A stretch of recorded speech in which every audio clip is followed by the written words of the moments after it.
எல்லாம் எப்படி இருக்கிறீங்க? நல்லா இருக்கிறீங்களா? ரொம்ப சந்தோஷமா இருக்கணும். ஏன்னா ஒருக்கா தான் பிறக்கிற, இன்னொருக்கா பிறக்க போறதில்லை. அதனால இந்த 79வது சுதந்திர தின விழாவை எல்லாரும் காலையில் கொடி குத்திருப்பீங்க, எல்லாம் குண்டூசி கொடுத்துருப்பாங்க. அந்த குண்டூசி எடுத்து அல்லையில் குத்திருப்போம். அடுத்த சுதந்திர தினாவுக்கு குண்டூசி குத்தாதீங்க, சுல்லாணியை வைத்து அடித்து பாருங்கள்.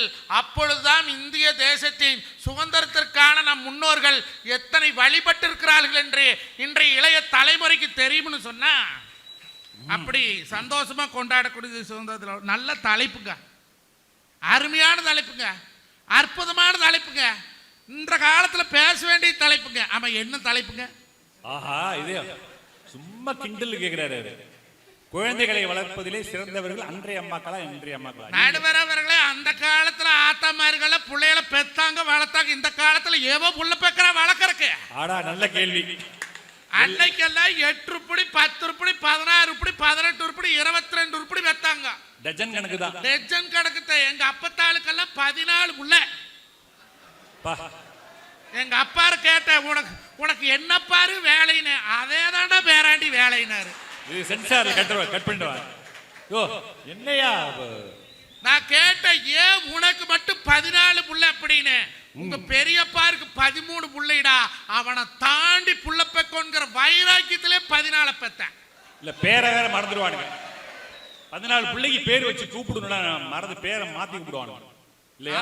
எடுங்க, அன்னைக்கெல்லாம் இன்னைக்கு ஆட்டிருக்க நியூமராலஜி பார்த்தாங்களா, ஜோசியம் பார்த்தாங்களா, புள்ள பெக்கறக்கு நேரம் பார்த்தாங்களா? காட்டு வேலை செஞ்சுட்டு இருப்பாங்க, மாத்து வழிபட்டு அவத்துக்கே பொறப்ப. காட்டுக்குள்ள பிறந்தா காட்டு ராசான்னு வேறு, தண்ணி கிணத்தடியில் வரைச்சா தண்டவாணின்னு வேறு, வீட்டுக்குள்ள வரதா சுப்பிரமணின்னு வேறு. அங்க எந்த இடத்துல பிறந்தானோ அந்த பேர் வச்சாங்க. ஆனா இந்த காலத்துல மாடர்ன் மம்மிஸ் அம்மான்னு கூப்பிடப்படாது. எங்க பக்கத்து வீட்டுல ஒரு ஆயா, அந்த பையன் யூகேஜி படிக்கிற, காத்தால வேணுதோ 7 மணிக்கே நாய் பிடிக்கிற வண்டி வீட்டுக்கு வந்துருதா. அல்ல அவன் பெத்த குட்டி நாய் தூக்கி தொட்டி தண்ணிக்குள்ள ராமன் தாமத்தி அல்ல பல்ல ஒருத்தன் மிளக்குற, டவுசர் ஒருத்தன் போடுற, சோப்பு ஒருத்தன் போடுற, எல்லாம் போட்டு பள்ளிக்கூடத்துக்கு ஏற்றி டாட்டா கொடுக்குறா. கீழே இருந்துட்டு அந்த பையன் அம்மா டாட்டான்ட்டியா போயிட்டு திரும்பி வந்தோன்னா போட்டு மொத்துன்னு மொத்தரா. ஆனால் என்ன மணி போட்டாரு பயிர் இந்த மொத்தரின்னு. பின்ன என்ன மஞ்சு காத்தாலும் பள்ளிக்கூடம் போவையில் இந்த நாய் 1.5 லட்சம் ரூபாய்க்கு கொடி பணத்தை கட்டுற, போயிட்டு வரணும் அம்மாங்கிறேன் அப்படின்னு.